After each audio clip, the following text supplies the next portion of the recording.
account of abduction and survival in the Boko Haram camp. Faina Akilaus, who is from Adamawa State, was abducted in October 2020 while traveling back to Maiduguri. She says she was taken into the forest near the Chad-Cameroon-Niger Republic border, where she spent more than 4 years in captivity. Well, during that time, Faina endured forced labor, hunger, beatings, attempted indoctrination, and repeated punishment for trying to escape. On October 24, 2024, last year, Faina and another captive escaped, trekking for days before reaching safety and receiving medical care in Maiduguri. A very interesting story indeed. Now, reunited with her family, Faina Akilaus joins us to share her story. Like you had me say, glad to have you, Faina. We're discussing behind the scene, and I was quite enthralled at the story you've been telling me and your determination. You went to meet for introduction, your fiance, and on your way back, your boss was intercepted, and then they told you to recite. They told people, all of you, to recite the Muslim prayer, and you couldn't do it, and that was when they told you to come down. Yeah, tell us the story. They told you to come down from the bus, and what happened eventually? They now take me to their own vehicle. They took me to their vehicle, and now I was like, I was like begging them first time, begging them, and I said, no, I should go. That is, and now push me inside their vehicle. And I said, okay, that is, and I kept quiet there. We started, because at that spot we were 3 in number.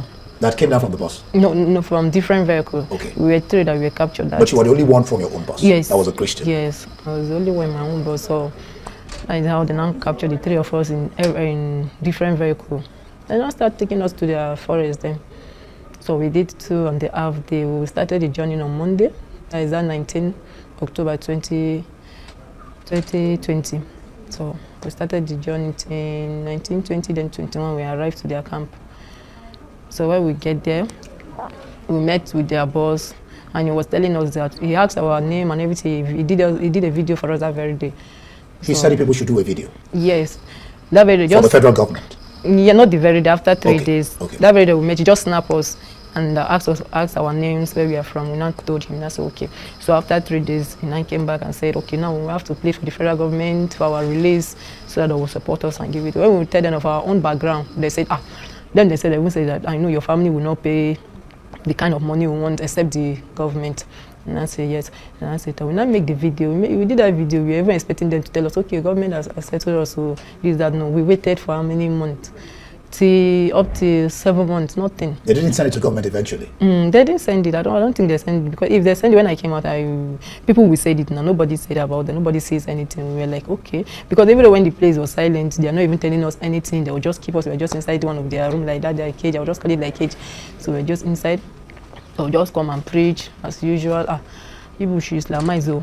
Your own religion is not the real religion. That is how, at that spot there, we will reach up to 11, is it 11 or 12? Because they wanted you to convert to Islam. To Islam? Yes. And you said no? No. I said no, we will not convert. I said, in their own law, if you did not convert to Islam, they turn you to slave. You become their slave. So you became a slave. So what did being a slave entail in the camp? What did it mean for you to be their slave? Yeah, well, because one, I'm a Christian, and they just want us to, if we don't want to be this slave, we'll become a Muslim. So if we don't want that, we'll become a Christian, but we'll be their slave to do some house chores, other things for them at home. You were carrying wood, fetching water, and all that? Yeah, definitely. What gave you the strength of character, determination to say no? Because it wasn't only once they wanted you to convert to Muslim, but you kept on resisting. No, it's not only once. It's not only once. They normally came to our place, and they said it's preach. They'll preach for us. They're preaching for us to become a better people in life, and others which become, if we become their religion, life will be better for us. For 9 months, you refused? Yes, for 9 months. When we were in that place for 9 months, before they started separating us. So now say, since they say we will not Islamize, then they will separate each and every one of us to go to their Oga houses then, to become their slaves then. And then you tried to escape the first time? Yeah, even though when we arrived, yes, when we arrived, Monday, Tuesday, Wednesday, Thursday, Friday, on Saturday night around 7 o'clock, me and Auntie Juma tried to escape. You met Jumai there in the camp? We are, no, in that spot that they captured. Okay. We were together with her. So we escaped that very day. That was on Saturday. Throughout the night, around 7 p.m., we walked throughout the night. In morning, we now had a baby cry. We thought we never knew that they have a family, neither children with them there.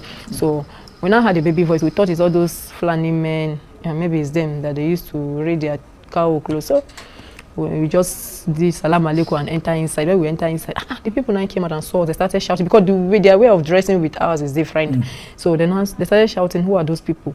The husband and goes and carry is gone. Hey, when we saw him, we say, actually it was them again. That is now they now kept us. And this time around, they chained you. And they did not chain us this time. This first one, but they beat the hell out of us. Where we wouldn't trek and went to, it was very far place. From that side, where we are coming back to that camp that we tried to escape, it's beating throughout. We are. Were you doing this in the night, trekking in the night? Or yes, it was in the night. It was in the night. Through the bush? Yes, through bush and water. It was in the night. Oh, that's quite interesting. Then, I mean, we have a short time. I mean, the interesting part of the story is that you eventually escaped. Second time around or so. So how did you tell the story of how you managed to escape? The last one? Yeah, the one that you succeeded in escaping. Okay. I mean, you're here today, you spent 4 years there. So how did you eventually manage to escape? Yeah.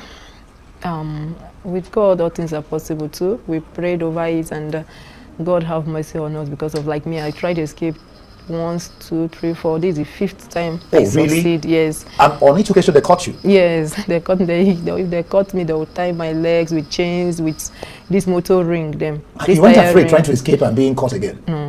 I said I will keep on trying until I succeed, though, as far as I'm concerned. You have some heart. Yeah, it's God that just. So eventually, what happened? How did you manage to escape? So when already they know there and this other woman, this Fulani man whom I used to sell fura and nono in that area. So we now went, and I met one of the women and said to you, I heard that we used to help people to escape. We to want to escape, we should help also. And she now said, no, she cannot do it, that she's scared. Normally, if they capture them, they will kill them. So she's scared. That is why I keep on disturbing this woman. When she's coming to sell fura for us, I will just be disturbing her. So at long last, she now accept that, okay, she should talk to her husband because she's not the one that will take us. Her husband should let her talk to her husband.